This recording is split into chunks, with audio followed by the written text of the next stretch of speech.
Welcome to the 1000 Day Sober Podcast. My name is, of course, Lee Davy. I am not an alcoholic. I refuse to be anonymous. I am alcohol-free as fuck. I live a self-led life, and I spend every waking moment of that life trying to help other people do the same through our Strive Life After Alcohol community and our Strive for Men community. Okay, so how is everybody doing? I hope you're all well. What am I doing? Well, the girls are back. They're back. They're in Cardiff.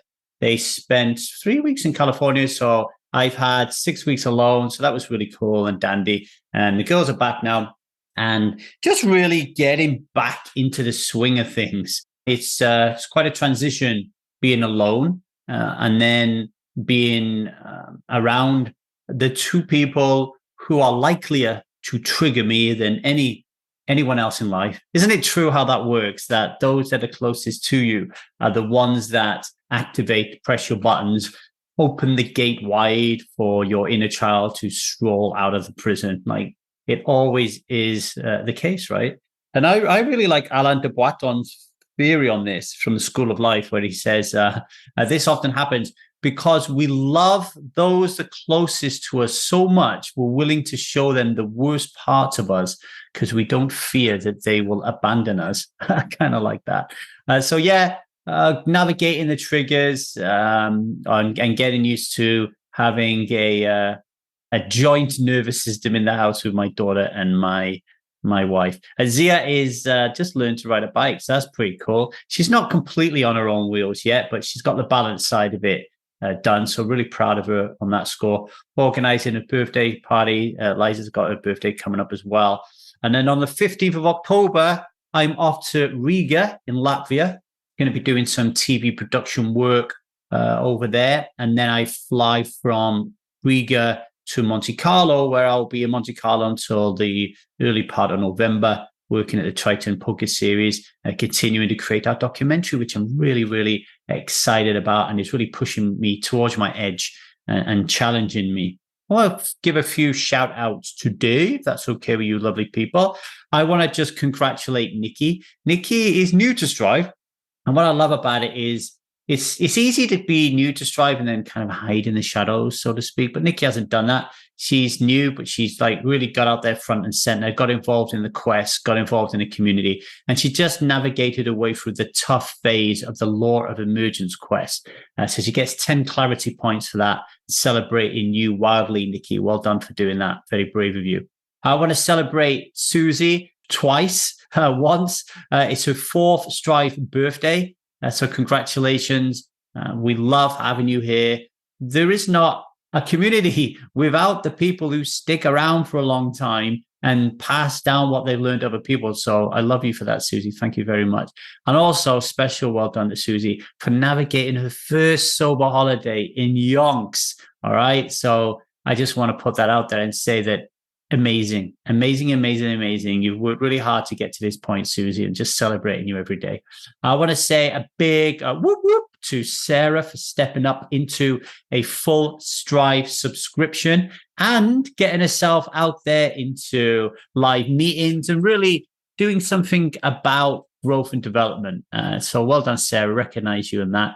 And also, if you want to take advantage of Strive, we are currently offering a free month. So you'll get to experience our wonderful community. You'll be able to get involved in as many quests as you can cram in a month in our Strive method. And you'll be able to take advantage of our group coaching calls held by yours truly every week. So if you want to get involved in that, then just email me at strivemethod@gmail.com and I'll tell you how to do that. And just celebrating G, who's just taken advantage of that offer and is currently in Discord. I don't know if you listen to this podcast, G, but if you do, welcome. Okay.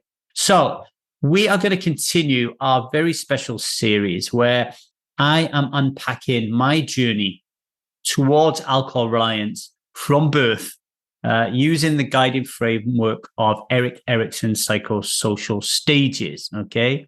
The previous episode 2, delved into my early years and the dance between industry and inferiority. Okay. And today we're going to focus on my turbulent adolescence. We're going to focus on the ages 10 to 16. And that is captured by Erikson's 5th stage of psychosocial development, which is identity versus role confusion. Okay, so get ready for an intimate look at how this period shaped my complex relationship with alcohol. So let's start with chapter 1, I guess, a new beginning, a new struggle, the emotional quake of Ogmore Vale. At the age of 10, a seismic shift shattered the foundations of my life. I was living in Reddish, a bustling town where I had known the pitches and playgrounds like the back of my hand. I'd just been on cloud 9, having won the Player of the Year award in the Junior Football League for my team 7th Reddish. And for the first time, because of that accolade, I actually started to feel seen, heard, and above all, important. My team, it was more than just a group of kids kicking a ball around. We were a band of brothers, and I really felt like I belonged. And my coach was a special person as well. He wasn't merely an instructor. He was more of a mentor who really understood the language of my dreams. Football wasn't just a game to me. It was the vibrant tapestry where my identity was intricately woven. But then, with the swift devastation of a wrecking ball, we moved 200 miles away to Ogmore Vale in South Wales. And for those of you that don't know, South Wales is a different country to England. There were goodbyes. My coach laid on a ceremony where I got a beautiful card and a signed football from all my teammates. But I really didn't get any closure. And there's an argument there as to whether I still have. I didn't want to leave. And my parents, consumed by their own struggles and limitations, really couldn't fathom the emotional wreckage that this caused to me. And I'm sure my 3 sisters. To them, it was just a logistical operation, devoid of the psychological weight that it carried for a 10-year-old. Imagine just for a moment being uprooted from everything you've known and cherished, your first true friendships severed, your nascent dreams crushed, and your sense of belonging ripped apart. I had no choice in this monumental shift, no say in a decision that would define my formative years. I was a leaf in a tempest, no control, just a silent scream against the wind. Arriving in Ogmore Vale, the atmosphere was stifling. It was foreign, almost alien. I didn't know if the people there even played football, and that scared me. There was an overwhelming sense of not belonging, a strangeness I couldn't shake off. School was about to start, secondary school for the first time for me, and I was petrified. And this was not just a mere child's fear, it was an initiation into traumatic anxiety. Erickson's framework would term this as extreme role confusion. My identity, barely taking shape, was disintegrated by the move. As a 10-year-old, I lacked the emotional vocabulary and the safe spaces to articulate this disarray. My parents, unequipped to navigate these complex emotional terrains, unintentionally left me to fend for myself. It's crucial to understand that such profound emotional disruptions don't just dissipate, they entrench themselves deep within the psyche and the body. These suppressed traumas and unresolved emotions manifest in insidious ways throughout one's life. I didn't know it then, but my body was a ticking time bomb, stockpiling these emotional wounds that would later drive me towards the numbing embrace of alcohol. So this wasn't just a move, it was a profound emotional earthquake, a psychological rupture that would reverberate throughout my life. I was unwittingly thrust into a world where I'd eventually seek solace and escape through substances. This journey to Ogmore Vale wasn't just 200 miles, it was a passage into a labyrinth of role confusion, identity crisis, and emotional voids. A labyrinth I'd spend years trying to navigate. This experience has been a cornerstone in my lifelong quest for self-led living, steering me into a path of recovery and eventually into the community we now know as Strive. So as we discuss this stage of identity versus role confusion, remember that it's more than just a theory. It's a lived reality, a chapter in the tapestry of experiences that make me, and perhaps even you, who we or you are today. Chapter 2. Lost in translation, the dual strains of cultural fracture and unwanted nationalism. Upon arriving in Ogmore Vale, not only was I stripped of the football dreams and friendships that had defined me, but I was also plunged into a quagmire of identity, both ethnic and national, that I couldn't escape.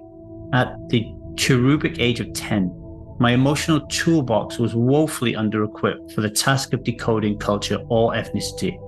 Until now, I hadn't even really thought about my half-Chinese heritage, but suddenly it was as if I wore it like an invisible coat, visible only to those who wanted to use it against me. The classroom felt like a battleground, a place where I was relentlessly othered. Even the school teachers who designated guardians of the young mind gave me nicknames rooted in my Chinese ancestry. In a sea of faces that shared no feature with me, I was an island, marked by ridicule and isolation. While my classmates navigated the regular trials of childhood, I wrestled with the emotional Gordian knot of shame, humiliation, and internalized self-loathing. Parallel to this ethnic battleground was a newfound unsought pride in being English. My understanding of nationalism was elementary at best, but it was complicated by the inflamed xenophobia that seemed to engulf me when I arrived in Wales. The Welsh kids despised the English for no reason except for, this is the way we do things around here. It was illogically insane, and even today I become triggered if someone is not making sense to me, and I believe this behaviour has roots here. The irony wasn't lost on me either. Here I was, half Chinese and half English, castigated for both, yet fully belonging to neither. Somehow, the disdain aimed at my English side morphed into a counterintuitive yet fervent nationalism. What was an object of mockery became a perverse badge of honour. It was as if my young mind were desperately clinging to any semblance of identity it could claim as its own. Erikson would likely classify these struggles as part of the identity versus role confusion stage, intensified by the incongruent facets of my own identity. I was caught in a dissonant dance between despising and celebrating different parts of my heritage, a schism that set the stage for profound internal conflicts later in life. The fracturing of my identity had ramifications far beyond the school walls. It seeped into my understanding of self-worth, my paradigms on trust, and even my future relationships. This jarring experience set the stage for the subsequent emotional chaos that would manifest in various destructive behaviours, including my path towards alcohol as a coping mechanism. This identity crisis didn't exist in a vacuum. It fueled a sense of mistrust in people that would be both pervasive and enduring. After all, if the adults and peers who were supposed to guide me could subject me to such emotional torment, who could be trusted? It was a lesson learned too early. People can hurt, stereotype, and cast you aside. So by the time adulthood arrived, this mistrust had calcified into a defensive mechanism, reinforcing the barriers I would place between myself and the world, thereby exacerbating feelings of isolation and loneliness. You see, at age 10, your emotional wiring is far from complete, but the circuits you laid down are formative. These experiences didn't just ignite my role confusion, they poured gasoline on it. I was a bundle of contradictions, ashamed of being half Chinese, yet fiercely proud of being English, and universally mistrustful of everyone around me.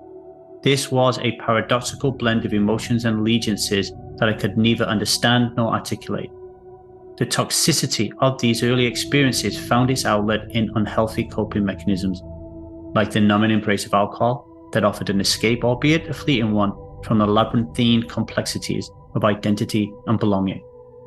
This period was not merely a chapter in my life, but a prologue to the lifelong journey towards self-led living, recovery, and coaching. It serves as a raw testament to the enduring impact of early life experiences and how they can shape or misshape us in ways that take years to comprehend fully. Chapter 3. A material mirage, the Christmas that shattered illusions, and a financial web that tangled me. Christmas holds unique power for kids. For a brief moment, the world is a winter wonderland filled with warmth and gifts, a cocoon where stresses melt away and everyone is swept up in joy. For a 10-year-old still grappling with the disorientating upheaval of a recent move, that first Christmas in Ogmore Vale was supposed to be an oasis, a kind of pause button on life's rapid and confusing changes. But instead it became a painful revelation, a glaring mirror that reflected not just my family's financial struggles, but also my desperate yearning to belong, to be, quote-unquote, normal. I remember that Christmas in pixelated, heart-wrenching detail. The TV shows were epic, no school loomed on the horizon, and the air was tinged with holiday excitement, and yet there was only one gift under our tree. A jarring contrast to the cornucopia of wrapped boxes that seemed to flood my classmates' living rooms. When your 10-year-old psyche is still in the process of understanding the world and your place in it, you don't really empathize with your parents' financial struggles. You can't, not when you see them splurge on cigarettes and alcohol. In your young eyes, it's a clear sign of skewed priorities, a declaration that your happiness is not really worth the investment. This lack of material abundance only deepened my sense of exclusion in an environment where I was already othered due to my mixed ethnicity and Mancunian accent. My classmates sported branded clothes, their homes seemed to burst with gifts during the holidays. Whether it was a collective display of codependency, I couldn't tell, but the message was clear. I was different, and not in a way that anyone celebrated. Erik Erikson's theories come alive in glaring technicolor in this chapter of my life. Stuck in the identity versus role confusion stage, the palpable lack of control over my finances and my inability to fit in contributed to a profound sense of role confusion. My self-worth became intricately tied to material possessions, a facade I mistook for identity. And it's here that the seeds for future alcohol reliance were sown. Unable to wrest control of my financial narrative or attain social acceptance, alcohol became the great equalizer, a salve that momentarily erased inadequacies and complexities. And this penchant for external validation and material value had far-reaching consequences, even in my adult life. As a father, I found myself on the other end of the cycle, indulging my children excessively and diving into debt, as if material abundance could shield them, or perhaps rectify my past deprivations. This approach also seeped into my marriage, where financial conversations turned into emotional landmines. Unable to navigate discussions about money without explosive reactions, I inadvertently strained my relationships with the woman I have loved in my life. For someone who's battled for a sense of self, identity is no longer a luxury.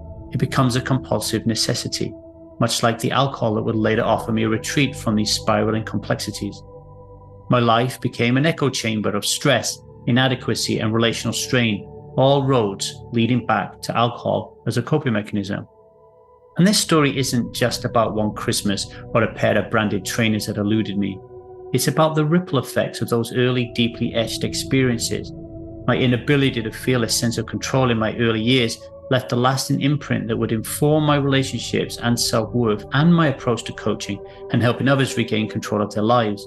It's a cautionary tale, yet one filled with lessons some learned far too late, but all indispensable in the journey towards living a more conscious, self-led life. Chapter 4, The Spotlight Paradox. How a quest for validation spawned dualities of grandiosity and frailty. From the fringes of invisibility to the harsh glare of notoriety, my journey in my adolescence years was nothing short of a roller coaster ride. Straddled between the need for acceptance and an emergent sense of individuality, I became a chameleon, morphing into versions of myself designed solely to please the crowd. I thrived on the gasps of disbelief and applause. The louder the reaction, the brighter I shone. And this magnetism for attention reached a head when I was chosen for the role of Artful Dodger in the school production of Oliver Twist. For once, I was lauded for my uniqueness. My distinct flair and audacity were my crowning jewels, and as I basked in the spotlight, a newfound notion seeped in. I was special. On the football field too, my skills outshone my insecurities. For those ephemeral 90 minutes, my feet were deft, my instincts sharp, I was a marvel, and people saw me as one. Somewhere between the cheers of the crowd and the thrill of the game, a subtle transformation began. What could have been a healthy sense of self-worth veered dangerously towards grandiosity, even narcissism. This warping of my self-perception was a double-edged sword, an intoxicating yet volatile mix of arrogance and insecurity. Erikson's theory of psychosocial development fits eerily well here. His stage of identity versus role confusion doesn't just envelop the angsty years of adolescence, it illuminates them. Craving for social validation, I was willing to discard my genuine self to adopt roles, effectively bypassing my authentic identity to become a patchwork of expectations and projections. In this identity vacuum, the seeds of future alcohol reliance were further nurtured. Alcohol became my liquid courage, a quick fix for bridging the gap between the me I projected and the me I hid away. This liquid lie allowed me to perpetuate the facade, masking my insecurities and magnifying my grandiosity. My need to be the center of attention wasn't without its fallout. This self-centered focus was a survival mechanism that came at a high relational cost. Whether it was intimate relationships or careers, control issues and a failure to connect with others genuinely began manifesting. I became what you'd call an unconscious follower, a term that captures the paradox of seeking leadership through attention, yet lacking self-directed purpose or authenticity. Both my wives had called me selfish, and while that label stung, I couldn't help but wonder if the roots of this selfishness lay in those formative years when survival demanded a self-centric worldview. The irony is again undeniable. In chasing external validation, I compromised internal harmony. In fighting to be seen, I became increasingly blind to the needs and feelings of those around me. The loud applause from my performances on stage and on the football field started to drown out the softer, more crucial conversations that formed the backbone of meaningful relationships. My relentless pursuit of the spotlight led to a life script riddled with contradictions, moments of brilliance overshadowed by glaring blind spots, a labyrinth of self-imposed traps and roadblocks. These tendencies weren't merely phases, they transformed into entrenched patterns. In seeking to be the center of attention, I strayed further away from the role of compassionate listener, partner, or friend. It's a web of complexities, a tangle of needs and desires that have both propelled me forward and held me back. Even today, as I strive to live a self-led, conscious life, the residues of this tumultuous period serve as both cautionary tales and building blocks, reminding me of the intricate dance between vulnerability and bravado, between needing to be seen and learning to see. Chapter 5. The Battle Within. Navigating the tumultuous waters of violence, masculinity, and control. As a child, the scars I bore were not just physical, they were deep emotional trenches carved out by years of violence and an acute need for external validation. From brawls that left me broken to pervasive mental strife, I lived on a battleground, locked in a perpetual combat. Ironically, my desperation for approval manifested as aggression, an explosive cocktail of verbal, intellectual, and physical force. It's as if violence became my twisted language of survival, a dialect taught in the schoolyard, but never left behind. The fights were visceral, and the bruises left on my body were mirrored by the internal fractures that nobody could see. David Data, an American author, speaker, and spiritual teacher who explores the intersection of masculinity, femininity, spirituality, and human relationships, would argue that the masculine essence inherently shuns control. My attempts to break free manifested in a chaotic spiral of aggression and domination. No male role model had shown me how to navigate this instinct healthily, leaving me grasping for control in a world that constantly felt like it was spiraling out. Contrary to what one might think, the moments leading up to a fight were excruciating, permeated by an overwhelming sense of dread and fear. Yet once the first punch landed, something switched off. Pain took a backseat. My father's influence here is ambiguous. He inadvertently taught me the grit to withstand physical punishment. He was the one who told me to fight back. But there's a paradoxical resilience embedded in that toughness, a fortitude that became instrumental when conquering my addictions later in life. But the cost of my father's education was steep. The shame and embarrassment cast long shadows. There was shame in defeat, in the dread of facing an impending fight, and in the confessions to my parents. And let's not forget the shameful realization that I had turned into the very thing I despised, a bully. When triggered by my loved ones, I feel that latent monster rearing its head, ready to defend a wounded ego even today. It's no surprise that Erikson's psychosocial stages, particularly the crisis between identity versus role confusion, resonate deeply here. In its rawest form, fighting was my misguided attempt to carve out an identity, to transform from prey to predator. However, this aggressive persona was merely another role I took on, yet again dodging the responsibility of forging a stable identity. The bullying, the fighting, the intoxicating allure of alcohol, they all serve as external constructs to prop up an internally fragmented self. In Dr. Caroline Elliott's book, Existential Kink, she proposes the provocative theory that we derive a twisted pleasure from the very things causing us pain and suffering. My wife Liza has often asserted that I am a pit bull, that I actually liked fighting with her. While my initial responses was to vehemently deny it, upon reflection, I think she's right. The physical and verbal confrontations I engaged in did earn me a modicum of respect from my peers, momentarily catapulting me into the spotlight and releasing me from the oppressive weight of perceived control. Yet this sense of self-worth gained through external validation was fleeting and could never offer long-lasting peace. There were instances when I threw myself into these skirmishes, not out of genuine pursuit for justice, but in a calculated gamble to gain approval through the defeat of a formidable foe.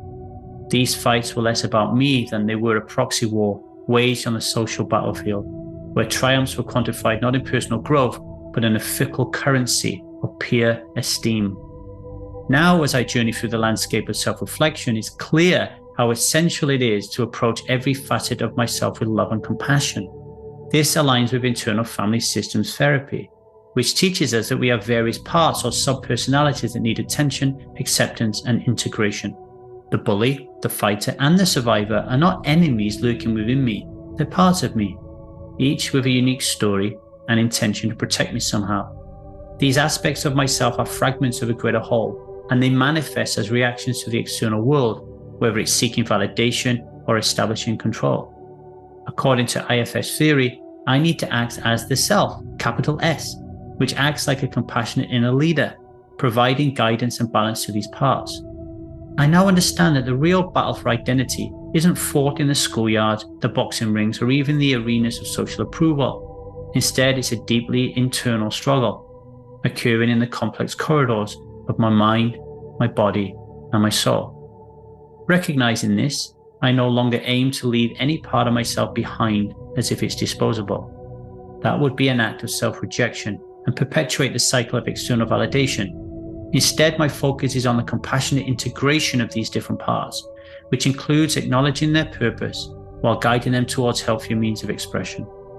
And this is how the shadows lurking in my unconscious mind can be acknowledged, appreciated, and integrated into a coherent, authentic, self-led life. By loving all parts of myself, even those that I once despised or wanted to disown, I am laying down the groundwork for a life that is not reliant on external circumstances for validation or happiness. I am actively choosing to be self-led, to be the nurturing manager of my internal family, steering each part towards harmony and wholeness. This ongoing process isn't just about self-improvement, it's about self-liberation, freeing me from the constraints of societal expectations and old survival mechanisms. And in doing so, I am carving out the path for a more conscious, integrated, and fulfilling existence. Understanding this has been pivotal in reshaping my approach towards life, relationships, and personal development. It emphasizes the necessity of taming those primal instincts for control and aggression in favor of empathy, understanding, and true strength, the qualities that truly define a man. Chapter 6. Navigating the labyrinth of adolescent love, unrequited feelings, and self-esteem. In the tempestuous landscape of adolescence, love and infatuation occupied a significant terrain. For me, the experience of romantic rejection served as another blow to an already fragile self-esteem, further perpetuating my reliance on external validation. This early emotional turbulence laid the groundwork for rushed marriages and a series of relationship problems that trailed into my adult years, persisting as part of the complex tapestry that is my life. Between the tender ages of 10 and 16, I really believed that I was deeply in love 3 times. Who knows, maybe it was just mere infatuation, but at the time it felt real enough. Only one of these infatuations matured into a relationship, leaving the other 2 episodes culminating in the bitter gall of disappointment. My affection for the 2 unattainable objects of my desire bordered on the obsessive, and while I can't say for certain whether such intensity was normal for someone undergoing the biological changes intrinsic to that age, the heartbreak resulting from their friend zoning me was undeniable. In my youthful interpretation, their rejection signified that I was ugly, adding another layer of injury to my already bruised self-esteem. I was obstinate, however, in my quest for love. An indomitable part of me vowed to do whatever it took to capture the affection of these two girls, a resolute, never-giving attitude. Regrettably, none of my youthful relationships were either healthy or respectful. This period of my life was a volatile cocktail of adolescent hormones and misconceptions about intimacy, largely influenced by watching my father show complete lack of respect for my mom and my early exposure to pornography. To me, sex seemed to be more of a sprint to the end than a collaborative journey. These distortions became life lessons in humility and vulnerability that I've had to unlearn and continue consciously working on today. Alcohol only exacerbated the complexity of my teenage years. Its entrance into my life, coupled with adolescent fervor, led to rampant promiscuity amongst my friends and me. The collective aim was pretty straightforward: get shit-faced, find a partner, have sex. And this troubling pattern began at just 14 when I lost my virginity. And it continued to the moment I swore off alcohol at the age of 35. And if you think 14 is young, I only lost my virginity because people like us do things like this. All my friends were doing the same thing. Whenever I had sober, intimate encounters, they were marred by a spectrum of sexual dysfunctions, challenges I continue to grapple with today. It's also worth mentioning that throughout this crazy experience, I never wore a condom, and in discussions with my friends, neither did they. Coupled with the alcohol-fueled sex, it's amazing that more of us didn't become teenage parents or have a variety of STDs. To place this within Erik Erikson's developmental framework, my experiences closely align with the identity versus role confusion stage. This phase usually coincides with adolescence, where the primary task is to forge a coherent self-identity. Failing to do so leads to role confusion, and as a fractured sense of self, outcomes evident in my tangled web of relationships and emotional hardships. Similarly, these dynamics are captured by the concept of the liquid lie, a term I coined to describe the fallacy that alcohol fills the voids in our lives.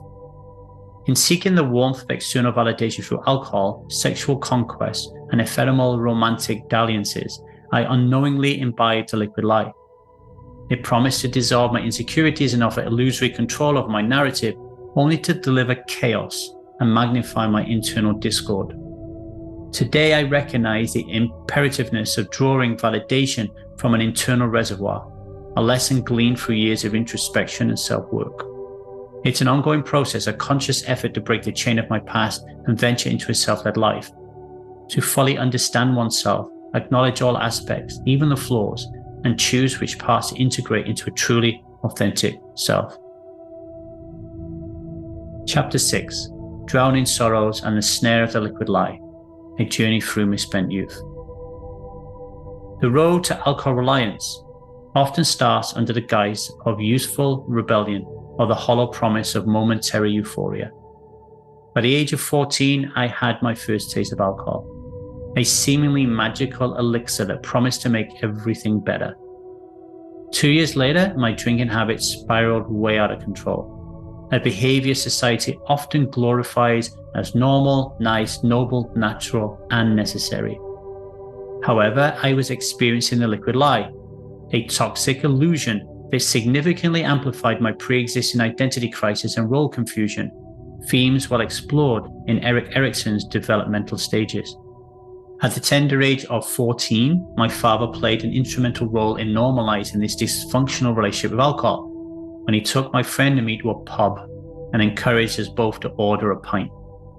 The barman complied, handing over the pint with a complicit smile.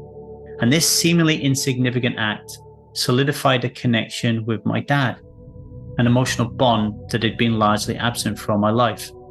I felt seen, heard, and that I mattered to him for the first time. However, what this really represented was a pernicious rite of passage. Parents never warned us about the dangers of alcohol, perhaps because such advice would be inherently hypocritical given their own habits. And I do harbor the belief that part of the liquid lie is that adults normalize underage drinking with their children, because in a way it helps normalize the reasons why they themselves drink a powerfully poisonous drug that kills 3.3 million people a year. When I was 15, my friends and I concocted a wonderful plan. We filled a soda bottle with a mix of spirits, each contributing to this lethal cocktail, thinking that our parents wouldn't notice if we took a little bit out of each bottle. I drank more than everyone else, fueled by this quest to belong and to feel alive. The morning after, I woke up sprawled on a football field, vomiting uncontrollably, soaked in dew, a vivid manifestation of the liquid lie at play.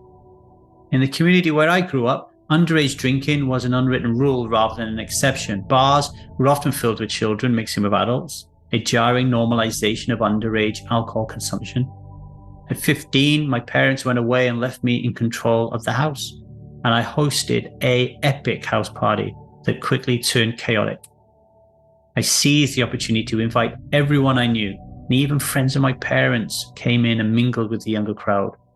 Eventually, the police and ambulance were called, and I woke up next to a puddle of vomit, and I was fortunate to have slept on my side. My football prowess caught the eye of a local adult Sunday league team. I was only 14 or 15 when I joined. Their acceptance provided a form of validation I had craved. They supplied me with alcohol and invited me to parties that no teenager had any business attending. During this time, I also smoked weed for the first time. And this level of attention from older individuals began a 20-year affair with alcohol that went largely unquestioned. By the time I was 16, my priorities had shifted so dramatically that I chose to leave school to work, primarily to fund my growing addiction. My parents never intervened or engaged in meaningful conversations about my future, further embedding my misplaced sense of identity. And according to Erikson's stages of psychosocial development, my experiences squarely fit into the identity versus role confusion stage, a period fraught with questions about personal identity and direction in life. My failure to adequately navigate this stage would later impact the subsequent intimacy versus isolation stage. An unsettled identity and ongoing role confusion prevented me from forming healthy, intimate relationships, a problem that would reverberate through my adult years. And as I reflect upon those times, the liquid lie emerges as a pervasive force that trapped me in a self-destructive cycle. It provided false solutions to my complex emotional challenges, and its insidious nature can't be underestimated. Confronting the liquid lie has been a crucial part of my journey towards a self-led life, one where I don't just survive, but I genuinely thrive. Chapter 7, a final word, the lingering impact of adolescence and the power of conscious choices. As we conclude this emotional odyssey through the complexities of my adolescence and I eventually get my voice back, it's worth taking a moment to appreciate how formative these years are for every individual. Erikson's psychosocial framework offers an invaluable lens to make sense of these turbulent times. The patterns established during this pivotal stage can become deeply ingrained, shaping our behaviours and choices for years to come. In my case, the unresolved issues of identity and role confusion led me down the slippery path of alcohol reliance and the experience of a life mired in victim consciousness. But it's crucial to recognize that this story, although intentional personal to me, isn't unique. The underlying themes resonate universally, echoing the broader human condition that we all grapple with: struggles of identity, belonging, love, and the search for meaning. These universal experiences and longings become pivotal intersections in our lives, impacting the trajectories we follow for better or for worse. Understanding these moments through Erikson's framework not only offers a psychological grounding, but also serves as a critical first step towards self-awareness and change. And the good news, our stories are not set in stone. We possess the ability to revise the narrative, to make choices that redefine our futures. It's never too late to reset the compass of your life, whether it's breaking free from a liquid lie, working through unresolved identity crises, or consciously choosing relationships that serve us better. Yep, the scars from the past may never fully disappear. They may never fully heal, but they can become less defining as we grow and evolve. And for those of you intrigued by these explorations into the human psyche, remember that the journey doesn't end here. In the next episode, we will delve deeper into how these early life experiences dovetail into adulthood, shaping our relationships, career choices, and ultimately our sense of self. How does one transition from years of turmoil into a fulfilling self-led life? How can we unmask the illusions that we've been conditioned to accept and dismantle the armor that's weighed us down? And most importantly, how can we live consciously in a world that often encourages the opposite? As you go about your week, I encourage you to reflect on your own life narrative. Question the liquid lie and its grip on your life. Examine your own stages of development and the choices you've made at those critical junctures. Are you living a self-led life? Well, if the answer is no, remember it's not too late to start the journey towards self-awareness and transformation. So if you're seeking insights into these compelling human dramas, or you're in the throes of your own existential questioning, you won't want to miss what's coming up. Tune into the next episode where we continue this intricate, fascinating dialogue on self-development and the human condition, all through the lens of my life. Until then, take care of yourselves, and as always, much love, strive on, and try as best as you can to live as consciously as you can. Remember, you are perfectly imperfect. You are whole and you are complete. Much love. Catch you in the next one.